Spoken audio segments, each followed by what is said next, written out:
आपके यहाँ ED CBI का रेड नहीं हो रहा, इसीलिए विपक्षी पार्टियां कहती है कि आप भाजपा की बी टीम है।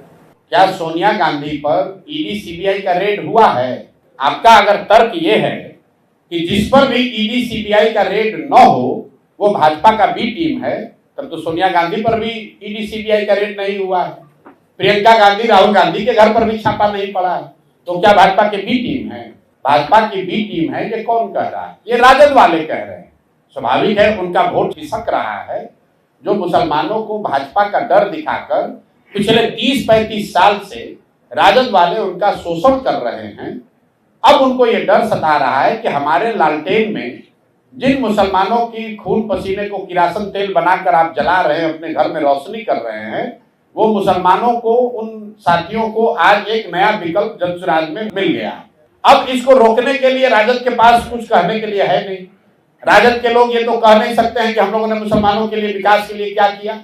वो तो ये नहीं कह सकते हैं कि हमने उनके बच्चों को पढ़ाने के लिए, उनके रोजगार के लिए क्या किया।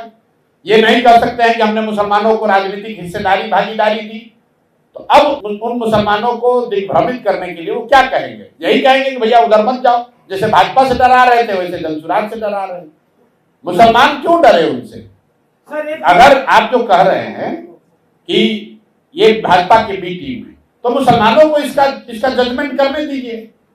जब मुसलमानों पर सबसे बड़ा संकट आया सीए एनआरसी का, तो तेजस्वी यादव गए थे लड़ने, कि राहुल गांधी गए थे, कि अखिलेश यादव गए थे?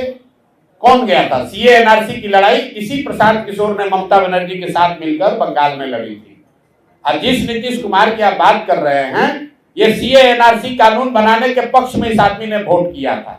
जैसे आज वक्फ का कानून बनाने के पक्ष में नीतीश कुमार वोट कर रहे हैं, उसी तरह सीए एनआरसी के पक्ष में भी इन्होंने वोट किया था। उसके विरोध में मैंने अपना सब कुछ जदयू में छोड़ा था। यहाँ कोई मुखिया ही नहीं छोड़ता है। यहाँ बिहार में दूसरे नंबर की सबसे ताकतवर जगह पर हम बैठे हुए थे, सीए एनआरसी के लिए हमने वो छोड़ा है।